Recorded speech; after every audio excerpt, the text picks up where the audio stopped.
This is Pitchdeck Asia, Graham Brown in the studio, joined by Michael D'Olivero. Did I get that right? Sorry. D'Olivero. D'Olivero, okay. And David Ward. Yeah, mine's much simpler. It is. I don't sound like a South American footballer either, sorry. Yeah, exactly. All have the skills, maybe. But welcome to the studio. It's good to see you both, gentlemen. We're going to talk about the nurturing company, Bambulu, one of your brands. Yes. And you've both got interesting backgrounds as well that brought you here. How long have you both been in Singapore? Mike's from here, or right. kind of from here. Yeah, well, that was a very long conversation off air, wasn't it? There's about 5 or 6 different nationalities in there, wasn't there? Yes. It's fascinating. I've been here about 5 years. Yeah. Spent 20 plus years in the fashion industry. Yeah. Woke up one morning and decided that I thought I'd do something more useful, and created Singapore's first sustainable products brand called No Trees at that stage. Long story short, sold the idea, got divorced, and then built that brand up, and eventually moved on to sort of like Mark II version called Bambulu. Yeah. To primarily get rid of all the plastics that you find in the packaging. So decided to sort of start again and rebuilt the supply chain to allow us to bring products to consumers that have no plastics at all. And then we've sort of moved that and broadened that out into the nurturing company, which is Bambulu and a collection of other brands who are also on the same kind of mission. Right. Fantastic. I've got so many questions I want to ask you, and obviously the why question. You've alluded to it already. Yeah. I mean, you just to pretext that people won't know about you. You worked at some of the well-known fashion brands, high street, like Fred Perry and JD Sports and so on. Oakley, Quicksilver for a long time. Lifestyle brands. Yeah, learned a lot from a lot of great people. Yeah. About building brands and building businesses, and the whole story, this is the honest truth, started in a hole-in-the-wall bar in Japan. Oh, I love those stories. In Tokyo, one late Friday night, I got talking to a guy from Canada. At that stage, I didn't know. Who runs a business called Kaboo, which still exists. And we got talking about sustainable products. And could I help him? Because I was doing brand licensing. I was finding partners for brands. And part of that's what we do with Bambulu. And I said, yeah, I'll try. So we started to look into it. Of course, then you start to look and you realize there's a deficit, there's a gap, there's an opportunity. There's products that exist, but they're not quite right. So in the end, we couldn't actually work with his products for over here because the specification requirements were for North America. So I thought, well, I'll create a brand to fill the gap. Created No Trees. Tried to find investors. I was green, new here, didn't really know my way around the landscape very well, but was very fortunate that found someone who wanted to buy the idea in its entirety and fund the development of that business. And the more you get into this side of your brain, in a sense, it becomes more mission than... What would you mean, this side of your brain? Well, the startup side? Yeah, the startup side, and also... Solving problems? Yeah, solving problems and looking at it, stepping back from, just doing things in a fairly sort of straight linear way and saying, I do this and then I do that. And next season's here and... Last year's products were a bit different, and this year's products are only slightly different. And within 25 years of the fashion industry, it was great to me. Paid me very well, but it's not particularly gratifying to the soul. Yeah, challenging. Yes, yeah, when you get to a certain point. Yeah. Well, you've got some products with you here. We'll have a look at those in a minute. It's always good for a show and tell, so people can actually see what you're doing. Michael, bringing you into the story here. How did you guys meet? Well, was it at that bar in Tokyo?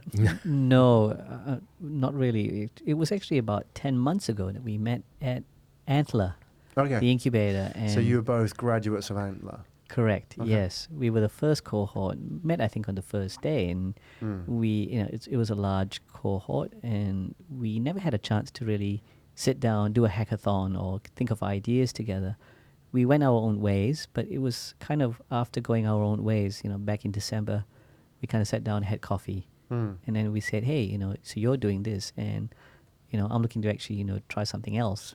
And we kind of just felt, look, Bambulu's a great product.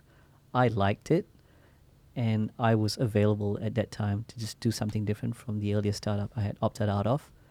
So I sat down and said, yeah, let's help. And then help just became, more of an involvement, and it finally became to the point where I'm part of the team helping David to like really grow Bambaloo as much as possible, and the other brands that we have as well. Great. So did you go into Antler with Bambaloo, and what was the story there? I did actually, but I didn't pursue it in the program because the objective of the program, and it was very good. That should you have a great idea, don't be closed-minded to another great idea.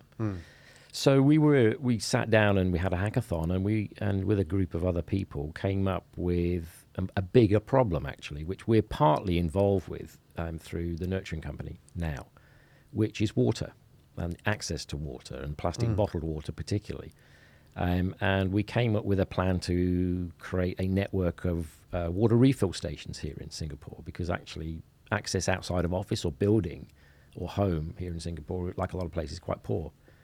And expensive. The choice is you go to a 7-Eleven or a convenience store and you buy a bottle of plastic water, and then consequently you're unwittingly polluting the environment. But that was too big a project, even though it won the hackathon, right? Basically, to do under the guise of what Antler had in its remit, in terms of things that it could invest in. So, when we finished that, and I never felt anything bad about it, I just sort of, jumped back into Bambaloo, which in an odd way was running on the same, tracks really, but on the other side, as in, reducing plastic, getting rid of plastics. So at some point, these things were going to converge. So under the Nurturing Company, we also work with brands that are following a similar mission in reducing or removing plastics from their product, and specifically in the area of water. So we work with two distinctly different brands approaching the problem from two different angles. And we're also about to start, finally, the beginning of the process of looking at building that network of water refill stations. Right. So coming back full circle to yes, that. Yeah, by solving a problem, small problem first, and then stepping back, up. Sort of going, well, look, we can't reach the third run of the ladder straight away. So let's look at that's how you do it. The MVP of the bigger problem, right? Okay. You have some products, and I'm conscious we've got to have a look at the pitch deck as well, but let's have a look at the problems first. So let's sort of bring these out. Yeah, no, you can I'll hold them up to camera. So if I hold them up to camera, obviously this is toilet paper.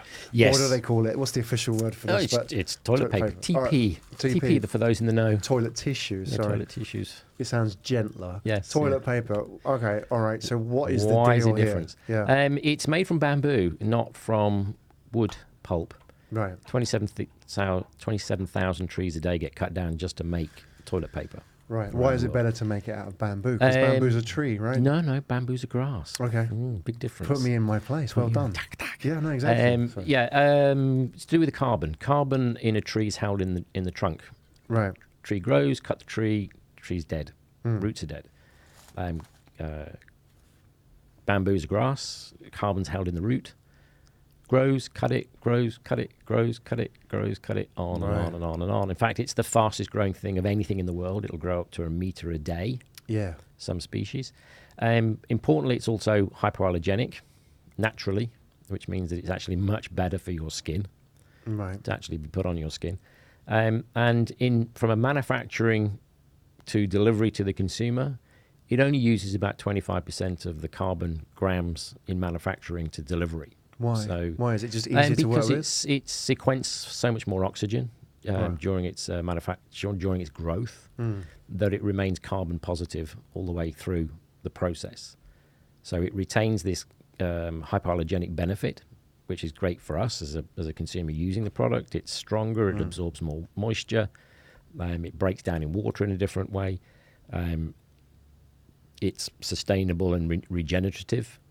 So it will produce 5 to 6 times the amount of raw material per hectare versus the tree, and it will sequence about 35% more oxygen than an acre of trees or a hectare of trees, because it will reach its full height a lot quicker. You plant bamboo today, 2 or 3 years, 3 years maximum, you can cut it and start harvesting. Right, fantastic. But there's a missing piece here. So why have we been using trees for all these years when we haven't been using bamboo? There must have been because big business. Cheaper? It was cheaper. It isn't anymore. There is this thing about things that are organic and natural should cost you more money because I call it the guilt tax to make you feel like I'm doing something, but I should pay more for it. But we don't behold with that and never have, and it doesn't need to if you manage your supply chain efficiently. But it's much more to do with the fact that, when you think about where the adoption of tissue paper started in America, flushing toilets.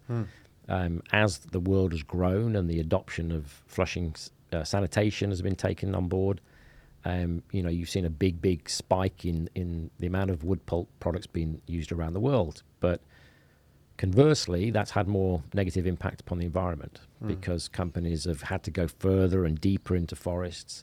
So they were tearing down old mixed forestation, which would have vegetation, life, mammal and insect, and replace it with a monotree environment. Now, in most cases, the animals that were there, the insects that were there, the fauna and flora were there, just get displaced and die. So that's one of the main reasons why we've managed to kill, and this is not a claim we should put on T-shirts, 60% of all other living things in the world in the last 50 years. The palm oil business has also, helped this process greatly, again, through the monotree policy. But when you look at bamboo requires a different kind of landscape. It doesn't need the grade A arable land that we use, for which we have very few uses. We build on it, we put crops on it, we put cattle on it, or we put trees on it. So if we want more land to put more trees on, we have less land for all the other things. So it's actually a land problem, strangely enough, around the world. There's not enough grade A arable land without us going in and tearing down more old forests, which of course creates the haze and all the problems that we've seen that come with that. Absolutely. But that's kind of been displaced in the average consumer's mind by the horrific concern that most people now have about the amount of one-time use, one-time lifetime plastics that are now impacting the environment, which have become very prevalent on people's social media and everything else. So it's a little bit of a silver lining in a very dark cloud when you're on a mission that you're trying to get people to listen, that the issue of plastics has really sort of resonated with a lot of people and has made a lot of people suddenly go, you know what, I'm going to try and change the way I'm doing things. Well, let me ask you why, because we have number one culprit here. Which Yes. There we go. Yes. So this is your very typical water bottle, 600 millilitres. Yep. It's very cheap. Yep. It's easy to produce. Yep. You can produce billions of these a day. Yep. Especially, they're found all over emerging markets. Yep. Here in Asia, everywhere. Yeah. A product of the Coca-Cola company, Yes. right? What is the problem with this? All right. Start at the top of the list. Yeah.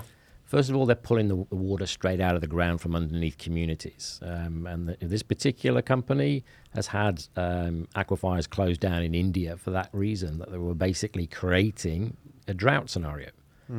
To bottle water, they were pulling the groundwater out and basically depriving the community. That's been going on in a very big way with a lot of the big bottling companies around the world in lots of different places.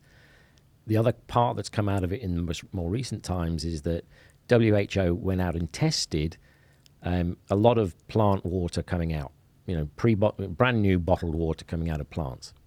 93% of them were found to have microplastics in them. Right. So rewind that again. So plant water coming out. Sorry. So when I say plant water, I mean out of bottling plants. Oh, okay. Right. Yeah, okay. Sorry. Yeah. So that's what they call RO water. So it's basically just tap water that's filtered. Yeah. And then is bottled. And how do they get microplastics in it? They don't know. Right. Why don't they know? Is that in the water table anyway? They don't know. Or is that in the plant itself? Or? It's highly unlikely that it's in the water table. Right. But they just don't know. And they don't know because the water industry itself is actually one of the most loosely regulated industries in the world, because it's been very, very well protected by a lot of lobbyists. So you've got companies that are now trying to turn that on its head. You've got a lot of activists who are railing against that idea that a company, be it Coca-Cola or one of the other great and large companies that bottle water, can just turn up where there is the access to a well, push a pipe into the ground, build a plant, give employment, and basically be paying nothing, almost nothing for the water, and depriving communities of water. The plastic bottle itself is also something of an oddity. It takes 3 litres of water to make a 1 plastic bottle, a 1 litre plastic bottle in production, and it takes 250 millilitres of oil. And we might use it for a day, and then we throw it away. Yeah, and the amount of times I throw away stuff which is not even consumed. Right? Yeah, and that happens a lot. Yeah. You know, it's 2/3 or whatever else, and you can't keep it. You can't use the bottle for more than a day, because the UV light and everything else, it starts to affect the construction of the plastic itself, and it does what they call leaches. It'll leach into your water. And sometimes you'll buy brand new bottled water and you'll taste it, and it tastes a little off. It's been in the sun. Not quite right, because it's been sitting in the window of the store and stuff like that. And that's what that is. That's the leaching of the chemical components of the plastic actually entering into the water. But that's as bad as drinking dioxins, isn't it? It's not great. It's not great. There are companies that are looking at, how you can package that. We work with 2, one that has a plant-based bottle, one that has a can. That are eliminating or have eliminated all of the plastics out of the production, and also the production and let's say filling process is controlled in a very much a different way. But David, here's the problem, and I'll play devil's advocate. Is this is just too damn easy? What Of course it is. What do I do? This bottle here is I can buy it in boxes. We can get it shipped to the house, to the office here. Yeah. It's really cheap. And even like the convenience solution, like they'll suggest, is to give you one of those large water coolers, which is their sort of environmental solution. The water. There's layers. So if you start with the individual plastic bottle, this was never a great invention, from the purpose of the amount of energy and amount of raw material it would use to make it. But it answered a convenient thing for us. But we were sold the idea originally that water was better than our tap water. Now, that's definitely not the case here in Singapore. Singapore has some of the best water in the world, bar none. But let's take a brand like Evian. That's a different product. That's a mineral water straight out of an aquifer that's been running over a mountainside, and all of is that just branding? Is that no, real? There is a very, very big difference between these two waters. Now, the problem with that is that the general bottling process that water will go through, if it's going into a plastic bottle, will be following the same loose guidelines, unless there's internal mechanisms there that you're finding with the bottled water that was tested by WHO. And a lot of that is to do with the way it's filled vertically and the cap is put on at the end. And that means that at some point something's been attached to the bottle, and there is always going to be a scenario where component parts of plastic will either be in the bottle already because it's made of plastic, or something's coming off the lid itself when it's applied. The question is that the scary bit was that they didn't actually know where these microplastics were coming from. Yeah, that sounds a bit scary for me, because I don't even know what a microplastic is, but it doesn't sound like it belongs in my body. It absolutely doesn't belong in your body. Okay, we're going to have a look at the pitch deck in a minute. And so if you are watching live or you're watching this on the archive, then we'd love to hear in your comments your thoughts about the plastic and the paper problem as well, right?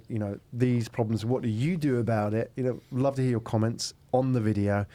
What do you think are the challenges facing us as consumers in adopting these products, right? Because a lot of it is just habit and what we've been used to for doing for years, which gets to a point where we're actually saying, why are we doing this? It's actually not the right thing to do. It's the availability of the alternative. Yeah. Until recently, and we're not unique in what we're trying to do. We're like a lot of smaller companies around the world who are seeing that there are products out there or technical ways of manufacturing which have now changed, which allow us to do away with plastics. Choices are becoming available. So it's a question of how much do we feel that we can make a shift. We don't necessarily have to be changing very much. Bamboo toilet paper looks and feels just like your normal wood toilet paper. Actually, a little bit softer and silkier in some to compare to some, but it performs admirably in use. Yeah, and that's what matters. That's what matters. And it's far less harmful to the environment. Yeah, it's also a story as well. Yes, which is coming from the world of fashion. Yeah. This is what it's about. There's a very nice feeling to say that this is grown on farms by families who take their canes up the hill, literally on the back of a push bike or a motorcycle, in long canes, and get it all chipped and paid for by market rates, not being controlled by some big conglomerate. And it's handled by people that have been making tissue paper and toilet paper for 25 years, who living in a nation that have been using bamboo to make paper for 2,500 years. Yeah. You know, they know what they're doing. Exactly. And it's not as I wouldn't say parasitic industry, but it's sustainable. It's completely completely doesn't renewable. Suck resources out of the land. Correct. And leave it unusable. And mills that we work with, the partners we have, manufacturing partners, are FSC certified, so they all follow the FSC chain of custody, which is the forestry certificate of stewardship, or forestry stewardship certificate. So for retailers or partners, there's the sort of like a Western assurance, if you like, that what's being done in China is being done correctly. Trust me, they know what they're doing. Yeah, good. All right, well, let's jump into the pitch deck whilst we are sort of setting up the backstory to this. So, you've talked a lot about the problem already, and I would like to maybe jump around the pitch deck a little bit, and you can help us understand and unpack it a little bit. If I sort of jump forward to slide 7, you talk about the actual market size for one of your... the bottled water one? Yeah, so let's start here with so this is for bamboo, so this is going to be for the paper, right? Yes. Now, bear in mind that some people might actually be listening, so they can't see the data. So you've got 51 billion in 2017. What's that for? Is that for toilet paper or just for this type of paper? That's the global market size for the tissue paper or hygiene paper, as it's referred to in Statistica or Nielsen's numbers. But basically toilet paper, tissue paper, things of that nature. Body paper, stuff that you would rub on your body. Nice. So that's 51 billion. Yeah. And how much of that is current? Do you know how much of that is currently sort of traditional paper, if I can call it that? Over 98% of it still. Yeah. China has a large manufacturing base for bamboo tissue paper products, but over 80% of it stays in China. The China market likes bamboo. It's natural, it's hypoallergenic. It's much better, but it's also based on the fact that China has faced a shortage of wood to make tissue paper for some years, and that's why they created this alternate fiber industry about 18, 20 years ago. When you move outside of China, you'll see it in pockets. So you'll see 3 or 4 brands that I know in Europe, 3 or 4 brands I know in North America. There's 3 here, oddly enough. We're quite well covered, including ourselves. Here in Singapore, Japan has its own version, which isn't made from bamboo, but it's made from a plant that grows in Japan. So there are a lot of fibers you can use to make tissue paper with, but the number one in terms of future usage for the industry, as indicated by Kimberly-Clark in a report they did in 2014 with Virginia Tech, is bamboo. Except you cannot grow it in North America. Right, that's the problem. So there's a dichotomy there. Yeah. So why haven't big business got involved in it? Well, that's some of it trying, and I actually think what you'll see more over in America in the next 3 to 5 years is them using hemp and straw rather than tree, or a mixture of these two, because that grows there, and that will be growing because they're now allowed to grow hemp again. And hemp's a great fibre also. Absolutely, you can make a lot of things out of it. You can apparently, yes. Yeah, I've heard. So we're going to go back into the pitch deck, back a little bit, because I think the missing link here is talking about the mindset, and you sort of highlight it here, is that we've talked about, for example, just taking the paper market. So we've got obviously the toilet paper here. So I'm jumping around here, and we've got the tissue paper here, which is another one of your products. Yes. You've got the size of the market, which is 50 billion. So it's only 2% penetrated with these products, right? If you can get the other 90% on board, that's a 50 billion market, right? Now, people want to make a change, and you say here 66% of global consumers are looking to purchase products from companies that are committed to social and environmental impact. Yes. But why aren't they? Availability. It's a tough act really to get a retailer to not or to take down one of the big brands they might well be getting paid quite a lot of money from, in terms of marketing fees, etc., to make a change. I think the retailers here in Singapore, particularly cold storage, have been pretty good, actually. But you're still deemed as a kind of niche, and if you want more space, you've got to pay for more space. And when you're a company that's building and selling your product, rather than, we rent a piece of land, we plant a tree, we sell it to ourselves, we sell it to ourselves, we sell it to ourselves, and now we need it somewhere for it to go. Different set of ROIs requirements, and different budgets. When you go to a retailer like a cold storage, which is a large, if not the largest grocer here in Singapore, do they take a product like this and put it in their eco corner? They'll have like rather than their their home or toilet paper corner. Do they put it in with all the other products? I think it's changed. It used to be kind of end of row, right, when we first started back with no trees. Now it's kind of like mid row, but you're still not got a lot of space. But I have to take my hat off to them. We don't have any plastic. The reason why we don't have any plastic is consumers don't want the plastic. The plastic is there to help the supply chain. So it's challenging for them to not be buying a product in plastic. Cold storage were very open-minded towards this idea because they were getting a lot of friction back from consumers about how to reduce, why have you got so much plastic in your supermarkets? And we can see around the world, whether it's a unpacked type store, which is bulk buy, no packaging, or plastic-free aisles, or the naked fruit story from New Zealand, which is going on right now, which is basically just fruit as it used to be. It's all good because we're beginning to realize we can actually live without a lot of this extra plastic. Of course, plastic is a great material when it's used for something which has a longevity to it.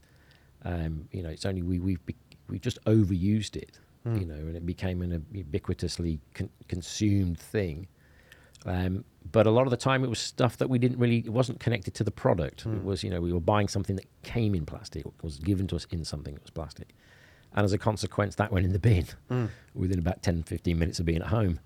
But that will be with us for 300 or 400 years. Yeah, and a lot of it is to do with, like we talked about habit, but also, the way retail works is shelf space, isn't it? And if you are a large brand, you can command the best shelf space. Correct. And you're not going to throw in some products that are going to maybe challenge your brand. Yeah, you're in a kind of, I call it a niche. It's a growing space, but the retailer is now beginning to react to the demand from the consumer. This is not it's not the kind of, it's the bit of the tail wagging the dog, really. Yeah. It doesn't happen very often, but this groundswell globally against plastics are making retailers all over the world, suddenly jump up and go, my God, we need to be doing or be seen to be doing something. Well, we've seen this, haven't we? Like with animal testing in beauty products, right? It worked. Yeah. I mean, it's a similar idea, isn't it? Up until a point, then it takes a brand to come along and challenge it and say, look, this is no good. We've got to educate the customers, and then customers flip, don't they, and say, that's enough. Yeah, and I will say that we work quite closely with the hotel sector here. Yeah. And the hotel sector, without doubt, is on a footing to make a big change away from plastics in many, many areas of their business. Whether it's the water side, or whether it's tree-free, or getting rid of plastic toothbrushes, or the little bottles of amenities that you get in the room, all these kinds of things. All this is going to change, and change very quickly. Retail is a little bit slower, a little bit more reactionary here. More conservative, right? Yeah, you need to go and look in United States, even people like big companies like Walmart making changes. If you go to UK, whether it's Waitrose, whether it's Tesco's, all of those companies are beginning to take steps towards removing plastics on a general level. We were the first completely no plastics brand that cold storage ever found. And, Is that how you define your brand, a no plastics brand? Yeah, zero plastics. Right. Yeah, zero plastic brand. I mean, our business, Nurturing, is a reduced to zero plastics focused company. Because you're not in all areas of all product can you immediately go from what you had with plastic to a no plastic option. Right. In some cases you've got to go through, iterational steps as the technology plays catch up, in a sense. But you got to, I mean, you know, I don't know how it is in your office, but I mean, people are going to say you're a no plastics brand, but you have a plastic pen there. But the point being is that it's about what's being disposed of, isn't it? You said plastic works if it's for something of longevity. It makes absolute sense. The terminology that gets used is one-time use plastic or one lifetime use plastics. And this is quite significant. It's not plastic per se. Plastic is a great thing. Oh, these headphones here are plastic. Absolutely. Most of the interior of your car is plastic. But we're not throwing it away every day. That's the problem. No. And you know, there are significant areas of need where one-time use only plastics are needed. Hospital equipment, particularly, whether it's the wrapping over surgical equipment or hypodermics, all those kinds of things, can only ever be used once. So there will always be a proportion, but that's where it was to begin with. We just added it into all the other things where we didn't need it. Creep, yeah. And eventually, we look at the pictures that we see, sadly, of the things that are going on in the environment around us. And I think the consequences are finally becoming very manifest in, like what David said, what we see today in images on, whether it's a documentary about plastics in the ocean or something that the media reports about in a newspaper. Every plastic, if it's not been incinerated, every plastic that was ever made since the beginning is still on the earth today, because plastic takes about 500 years to actually biodegrade or completely break down. And that's a terrible message to actually think about. If you look at it today, we have over 600 million kilos of plastic in the ocean each year. Yeah. So that's becoming noticeable to the point where it's like the shark fin industry, where the hotels, maybe 10, 15 years ago faced this backlash in how they were serving shark's fin soup. And then they stood up and took notice because it was a market demand that they stopped serving. And I think that wave is now actually coming through a second time with plastics. Well, we're seeing, like you say, the tangible impact of the decisions we're making, like those horrible mountains of plastic in the sea. Yeah, it's not cool, eh? You can't escape from it. It's right there in front of you. You actually see them now, like the size of, I don't know, Antarctic or something. I don't know how big these things are now, but they're pretty big. You're not going to get one of those little drones go out there and suck them up like you see. So, No. I want to talk about you've got a bit of a technological solution involved in this as well, and we've got to talk about that because I mean we haven't seen this bottle as well. So this is not this is not one of our brands, but I am a refill guy. Coffee bean tea leaf. Coffee bean and tea leaf. Hold that up to the camera. There you go. Yeah, there you go. So this is they're now doing these. This is a Hydro Flask, very good twin layer. Keep it cool for about 6 hours. Yeah. So I mean, I'm a little bit lazy, I suppose, and that I can't be bothered to buy these things, and because I don't think about the consequences of my behaviour. There is a cost. You have to use about 150 plastic bottles of water in terms of energy to replace the energy needed to make that. But that will last you, 5 years, 10 years, as long as you don't crush it under a car wheel or something. Yeah. So there is a trade-off. There's always the trade-off. What seems like a wonderful solution, but it's always going to require some kind of commitment in terms of energy.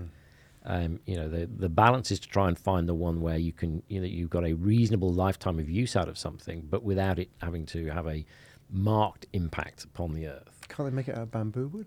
Not a refill bottle, but it wouldn't mold. I mean, bamboo's quite resilient. In fact, it's hypoallergenic. So in fact, bacteria. It's almost impossible for bacteria to grow on bamboo. Yeah. That's one of the. But I suppose crafting it would be an issue, wouldn't it, rather than a metal mold. But whether it's the plant-based bottle company that we work with, which is 82% plant-based, that bottle itself will last about 5 or 6 weeks. Before it starts to break down. The other one is a aluminium can. Aluminium is infinitely recyclable, no degradation of material. And anything and everything that's made out of aluminium has already been something else in aluminium at least 6 or 8 times. And normally by the time you throw it in the bin, 6 to 9 weeks later, it's made back into something else around the world.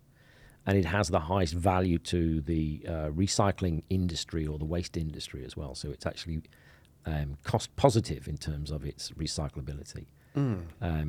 That's probably a solution for you to do away with the plastic one. Yeah, absolutely. Yeah, I don't think because you don't have to change your behaviour. You buy it, you consume it, you just make sure you throw it in the recycling bin, and it will come back to you in 6 or 8 weeks' time, made as something else. So if I buy a can of Coke, that was once Yeah. Many different It cans. was many different things, yeah. Normally, on average, 6 to 8 times. Okay, very good. I'm learning. Let's have a look at the tech solution. You've got on the pitch deck here, I'm just going to bounce around a little bit. Slide 8, return. Now you're talking about IoT-based solution of some sort. This is in the crates, is it? How does this work? Yeah, so when we first came up with the original iteration of No Trees, nurturing company, it was actually called Never Run Out. Never run out of the resource, never run out of things at home, based on a crate delivery-based system. But we only really had one SKU, and it was a little difficult to join the dots up between the environmental message and the the Never Run Out name. So we changed it and called ourselves the Nurturing Company, and immediately the whole people, I know what that means. It's caring and everything else, which was obviously the point. But the manner of the way that we wanted to deal with the situation is, the material that we have left once we use something, we often just call it waste, rubbish. Actually, it's not. There's material. There's value in that. What Return will be is a platform where not only are we working with our own products under the Bamboo Loo brand or under Nurturing Co brand, but other people's products as well that are in themselves designed to be less impactful on the earth in terms of the original concept and original manufacturing process. But often there will be something left after you've used it. Let's say it's the can, or it's the core of your toilet roll, or the box that your tissues come in. Well, normally you would want to see that get returned back into the supply chain so that the value can be captured again and that material can be reapplied and repurposed into something else. But if we leave that all to the current waste management systems of most countries, and particularly here in Singapore where most waste is burned and is becoming problematic for the government, and the government itself is on a zero waste footing and direction, it started to solidify as being a stronger methodology. That not only could we create products that were built from the ground up to have be better for us and have less impact, that we could then attract other brands to our business that were on a similar mission, and that collectively, because that's what the nurturing is, collective, the nurturing collective, that over a period of time we would have enough of these to be able to offer a marketplace to the consumer who is interested in buying products that are that are more natural, that are less impactful, and can either be sold to them in reusable or upcyclable materials. So there is, again, a lot of movement in this area around the world. There's a great business in America called Loop, which was launched at Davos about 4 or 5 weeks ago, maybe 5 weeks ago. I think it's actually going to officially launch in May in the United States. And they've come together with, P&G, Unilever, a bunch of other big companies. And those companies have each designed a refillable, reusable container of a Haagen-Dazs ice cream or a Ben & Jerry's or, Dove deodorant and other things. But currently they're only going to be on that one platform. So our objective with Return is to, sort of skip past the, made uniquely for model, or the Betamax versus VHS, that one doesn't work with that one. These companies have spent a lot of money on creating this packaging, but currently only has one avenue to go to. And we want to have a platform that not only allows us to be building products from the ground up, as I just said, but we can work with those companies that are also taking this matter very seriously and trying to reduce the amount of, in brackets, waste material that the consumer has to deal with. We're not paying for that. We're paying for the product. So we just get the plastics and we get all the other stuff with it currently. And a lot of people don't want that. So what format is this what is Return in terms of the platform? How does it look now? And what it looks just like a slide because it's purely just at the ideation stage. Okay. Yeah. So this is your product vision. So this, yeah. So marketplaces start in two ways normally, and a lot of times they start with tech-based people thinking about I need to create a business. What's great? Or marketplace. I don't have to own any stock. What a great thing that is. I'm not responsible for all the stock. It's somebody else's problem. That's normally what you get told. That's great, but it means you know nothing about product. It also means you're probably a very poor retailer and you don't understand about making money.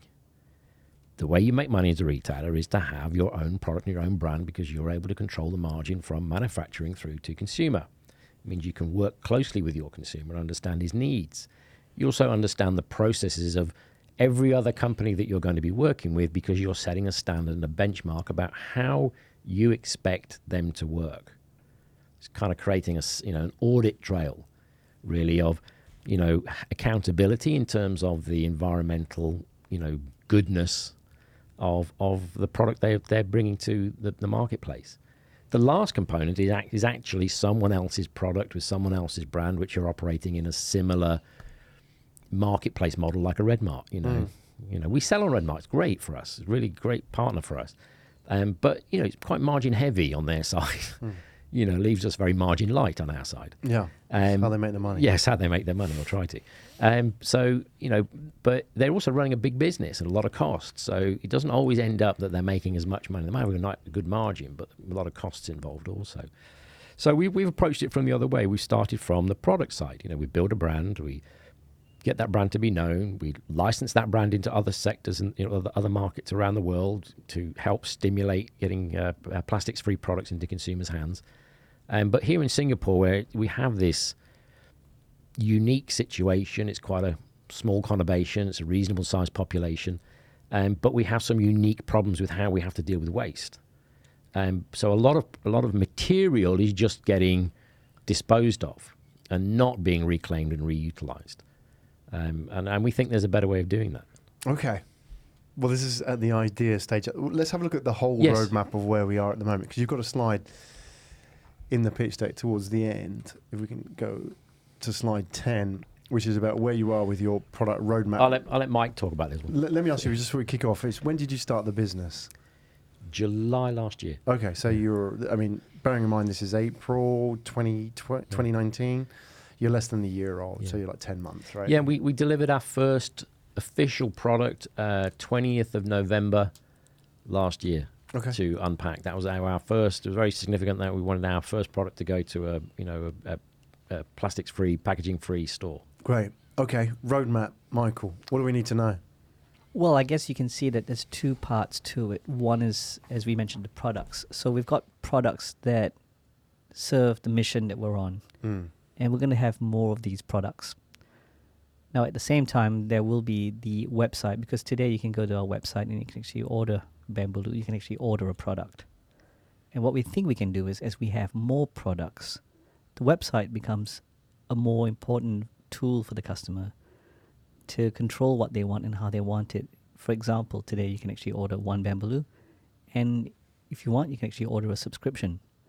But one day, what we think we can actually do is, you can say, hey, I want to order, these products and have them delivered to me, and I will keep this tote bag or this, returnable crate. And when I'm done, I'll put stuff, I'll put the empty bottles back in, and I'll order another bag and then return the other one when the delivery man comes to bring the new products. But then on our side, with the website in place, we can then start to track the inventory. Where are we sending returnable crates? Who's consumed half the products? And, when they put it back, then we do send another one out. So the idea is that in the roadmap, we'll have more and more products that we can sell, ours as well as other people's. And then there's a way to effectively help close the loop by sending these products and taking the unused items back. So that's basically how it is. And today it's just very simple. We're at stage one, where it's just website, order, have the products, use them. How many products now? So we've got 3 products in particular. So the main one's obviously Bamboo. Then there's Just Water, and there's Can of Water, and then the 4th one we've just added is, I think we can say that already, can we? Tap Water. Tap Water is our biodegradable filter. Okay, right. On-tap filter. Yeah. Obviously, Bamboo is the main one because we own that, and we'll extend that line from just, as you can see today, we've got the toilet rolls or the toilet paper. We've got the facial tissues. It's going to expand into a lot more things. We can actually do diapers today. I've tested it myself. Okay, so I guess you're putting your marketplace together. You're obviously starting with your own products, Yes. which is something you can control. You learn about the customer. Yes. You can control the whole supply chain to they pick up the product and return it to you eventually, right? Yes. And then you're going to invite other partners into that to build on your Yes. platform, because you have the captive audience of Yeah. people who you understand have a need for this kind of product, Yes. right? You may have those people watching, listening now, those partners. What do you, in terms of putting a call out to those potential product owners, what are you looking for? Because I'm sure there's a lot of people say, yeah, I could do with a marketplace that has access to, probably your consumers are more affluent than the average customer, right? Because they probably have more money to spend. Think about these kind of things. Oh, I'm sure that must be that. Some of them, yes. Right. But actually, these are consumers who are more conscious Okay. about the problems that they're seeing around the world, or outside their own door. Our products are not any more expensive. Okay. This is the one big thing, the big misnomer that's been Like around. you said, been earlier, around yeah. for a long time. So I'm not saying that it's suddenly like there's a new light on this, and you'll look around the world and you'll still see things which are organic and natural and vegan or whatever, and somebody's trying to get you to pay more money for it, and the answer is no. It doesn't need to be, and it shouldn't be. If you want to replace the one thing that somebody uses with big, every day, and needs to have in their life, whether it's water, whether it's toilet paper, whether it's soap, whether it's toothbrush, all these other things, you've got to have a product which is compatible, comparable in price and value and performance. First and foremost, the customer's not going to spend his money on something that's not as good, for more money. He might do it once, but never again. You've just got to figure out how to manage your supply chain, so to be able to offer those values that are the benchmarks, the ceilings, if you want, around you, the market barometers, markers, but deliver them a product which is actually less impactful to the earth.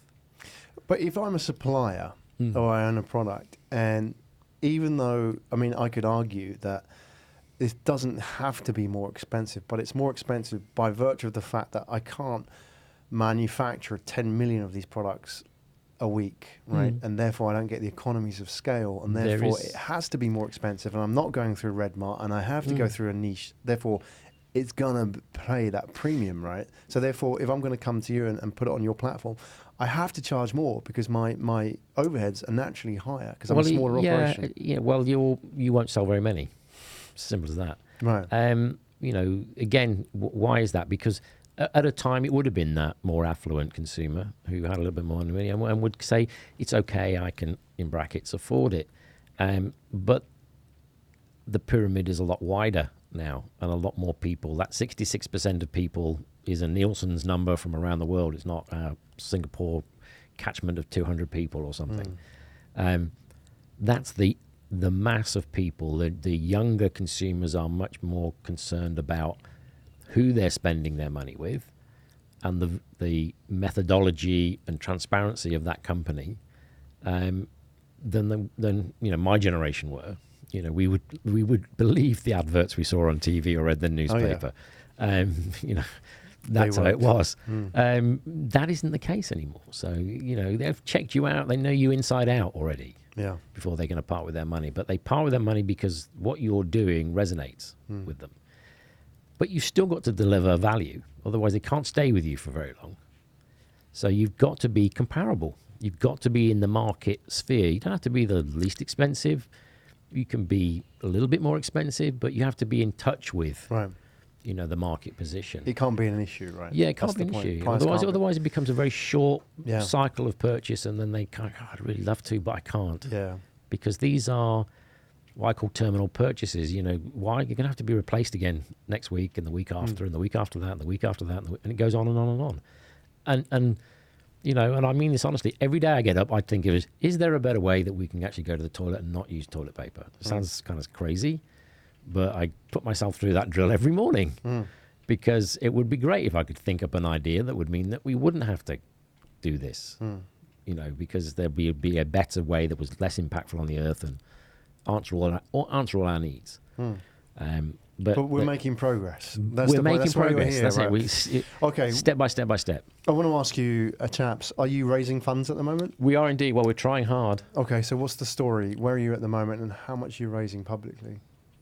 We're trying to raise $500,000 US or Sing? Sing. That Okay. would get us through to about 18 months runway, get us to the expansion of our product selection here for Singapore. Yeah. Would start to see the first sort of test version of Return. So our website would morph into Return, which would allow us to introduce the Crate, the IoT control system, start to introduce one or two partners who were maybe using, their own reusable packaging, or work with partners that were also in a similar vein to us, were creating a product that has less impact on the earth and had, let's say, no plastics or materials that we could consider to be manageable in terms of the upstream recycling of them. Okay, great. So it's $500,000 Sing, and have you got investors all in the earlier rounds, or is it self-funded? Well, no, we've been kind of self-driven, self-funded, bootstrapping, whichever terminology, which normally means not getting paid. Yeah. For a while, for a long while. But we've been real fortunate. We had a small angel investor who helped us out at the very beginning, from a purely philanthropic perspective, get the wheels on the tricycle, pushing us off down the road. Now we can cycle on our own, kind of thing. You want to take those wheels and put them onto another bike. So he did us a great service, but it had a limit. So we've been sort of cleaning our faces, as the old phrase would be, paying our bills, but not getting much more else done. Not much more money else for anything else. That's why we need investment. Okay. Well, what kind of investors are you interested in talking to? Because there's a lot of money out there at the moment. There is, but we're not a 10 times 2-year deal. This is a longer game, I guess, in a sense, in terms of return. It is a very large, dependable market. We're not trying to create something that no one's ever heard of before in terms of the practicalities of what we're doing, and we're just doing it in a different way. But it's this is not an app. It's not going to get 50,000 followers on it tomorrow. It relies on us being able to expand our range, and it relies on us being able to develop other overseas licensees. Which last week we kind of got to MOU stage with partners for Macau and Hong Kong, and then another one in India. We already have one in New Zealand, so those wheels are turning, and in fact they can accelerate because they're a licensee. They can accelerate their product offer faster than we can, because we have to self-fund our own development here. But in terms of whether they're impact minded, I think is the important thing. What we're seeing a little bit here in Singapore is the beginning of that. In the past it was very, very tech focused, very heavily tech focused. We're a light tech business, I guess. We're just approaching it from a product perspective. We're not saying we're going to build a marketplace then trying to figure out what product we should sell. We're saying this is the kind of product we will sell because we believe there is a growing need and a growing market for this kind of product, and the tech platform will look like it needs to perform. I always think that's probably the easy part, actually, in today's world, because there's a lot more smarter people than me around.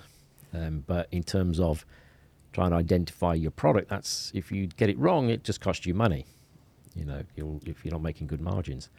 So that's the bit I'm quite good at. So I think that's where Mike's background and Mike's experience comes in quite well, because he's a good steady hand and a good set of eyes and a good background and knowledge in more online and far more tech savvy than I am anyway. Great. Well, I think it's a noble cause, and the people are out there that you're looking for. The question is just getting in front of them. You're going to need a different type of investor. Whether you need corporate partners as well. Potentially, they could open up a lot of doors for distribution for you as well. Funding from that aspect as well. There's a lot of money in that sort of corporate funding of these kind of projects as well. So there's a lot of options out there. So we'll just put the call out there. And I suppose for you guys, what would be the best way for people to reach out to you? Is it through LinkedIn? Does that work for you? Yeah, it works perfectly. Okay, so we'll put all the details in in the show notes. Michael and David, thank you very much for joining us in the studio today and sharing your journey. Wishing you all the best with your fundraising and Bambulu and the Yeah. nurturing company as well. The ongoing journey, the challenge. It's never going to be a straight line, is it? It's But never going to be a simple No, trip. This never. one. But that's why you gonna be a chose simple it. trip. And not a simple. We the other part of that where we, people talk to us investment. They go, yeah, it's very, it was very complicated. We go, well, yeah, it's not a simple problem. We're trying to solve this. It's not like we can create this thing that's going to solve that thing, because this problem is multifaceted, multi-layered, runs very deep in our society, and is worth a lot of money. So you're never going to be able to solve it with one silver bullet, sadly. Even when we talk with hotels, we talk about why we've got this variety of solutions is because even in one conversation, we'll be having 4 different versions of that conversation, because they've actually got multiple versions of the same problem, depending on whether it's in-room, F&B, meeting space, front of house. It's the same overall problem. I want to get rid of plastics, but what's needed is different in each case. Well, hopefully you have a solution. Well, we're going to try. There you go. Michael and David, thank you so much Thank for you. joining us today. Pleasure, It's been a Graham. real pleasure. Thanks, and Graham. you've got all the details in the show notes if you want to reach out and speak to these chaps. I'm sure they'll be happy. Many different formats, as well as, corporates, potential investors, potential partners, as well as people who may be interested in joining this movement that you're Yes. creating. Reach out. So this is Pitchdeck Asia. My name's Graham Brown. We're signing out. Thank you. Thank you. Hi, Graham Brown from Pitchdeck Asia. Pitchdeck Asia, powered by Pitch Media Asia. Pitchdeck Asia is all about giving startup founders a voice. We are a show to help startup founders share their journey. So if you enjoy these stories, then why not subscribe to our YouTube channel? There's the subscribe button over there. Hit that subscribe button. Follow us on the journey. Leave a comment. I look forward to seeing you at the next episode.